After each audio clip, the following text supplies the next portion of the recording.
আমার নবীকে আমার আল্লাহ কেমন ভালোবাসেন শুনেন। ইব্রাহিম আলাইহিস সালামকে আমার আল্লাহ ডাকেছেন খলিল বলে।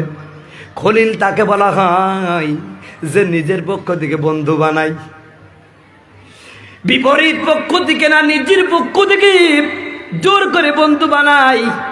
হযরতে মুসাকে আমার আল্লাহ কালিমুল্লাহ বললেন, হযরতে ঈসা রুহুল্লাহকে আল্লাহ পাক বললেন রুহুল্লাহ, আমার নবীকে হাবিবুল্লাহ বললেন।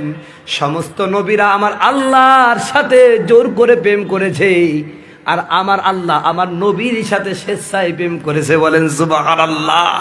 আমার আল্লাহ নবীর নাম, আমার আল্লাহ বলছেন হে নবী, কাউরে খলিল্লাহ বানাইছি, কাউরে কালিমুল্লাহ বানাইছি, কাউরে রুহুল্লাহ বানাইছি, আর আপনারে বানাইছি আমি হাবিব। সরে বলেন সুবহানাল্লাহ।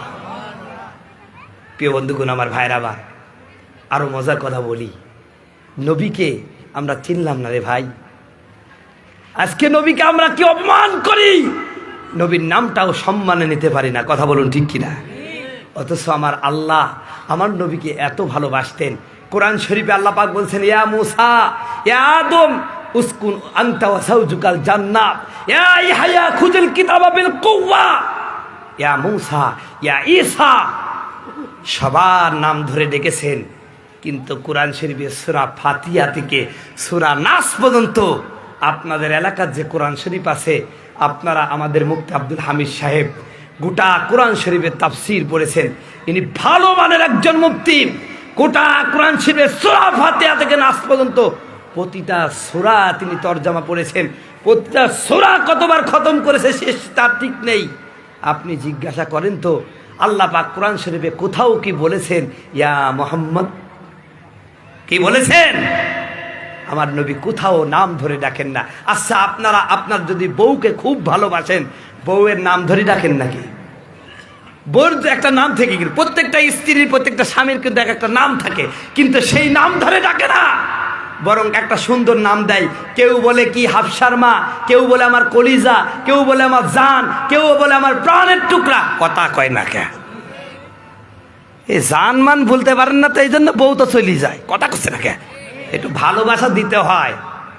মেয়েরা হলো ভালোবাসার পাগল। ও ভালোবাসা যদি আপনি দিতে পারেন, আপনার জন্য জীবন দিয়ে দিবে। কথা করছে না কেন? কিন্তু আমার নবীর নাম ইয়া মুহাম্মদ বলেন নাই, বরং বলেছেন ইয়া আইয়ুহাল মুজাম্মিল, ইয়া আইয়ুহাল মুদ্দাসির, ইয়া আইয়ুহান নবী কুম ফাআনজির ওয়া রাব্বাকা ফাকাব্বির। জোরে বলেন সুবহানাল্লাহ। কোথাও নবীর নাম ধরে ডাকেন নাই। বক্তা চলে আসছে। লিল্লাহ তাকবীর, লিল্লাহ তাকবীর। প্রধান বক্তার আগমন। সম্মানিত ভাইরা, প্রধান মেহমান চলে এসেছেন। আর কথা বাড়াবো না, যেখানে আসি এটা শেষ করতে গেলে একটু দেরি লাগবে, কিন্তু আপনারা হয়তোবা ধৈর্য ধারণ করতে পারবেন না। কারণ বক্তা যতই ভালো হোক, প্রধান মেহমান এসে গেলে আর ভালো লাগে না, ঠিক কিনা? ভালো থেকো বন্ধু, যদি বেঁচে থাকি দেখা হবে আবার, ঠিক কিনা?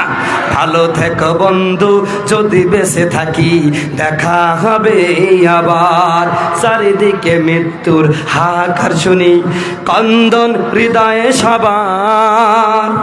চারিদিকে মৃত্যুর হাহাকার শুনি, কন্দন হৃদয়ে সবার। মনটাকে ধুয়ে মুছে সাফ করে নাও, বেলা বুঝি হয়েছে যাবার। ভালো থেকো বন্ধু, যদি বেঁচে থাকি দেখা হবে আবার। তোমাদের কথা পড়লে মনে দু চোখে অশ্রুরা নেমে আসে, ব্যথার সাগর হয়ে বহে নীরবে, স্মৃতির পাতাগুলি তেমনি ভাসে। ক্ষমা করে দিও প্রিয়, যদি না পারি কোরআন হাদিস শোনাবার। দেখা হবে আবার। ভালো থেকো বন্ধু, যদি বেঁচে থাকি দেখা হবে আবার। সকলে বলুন আমিন।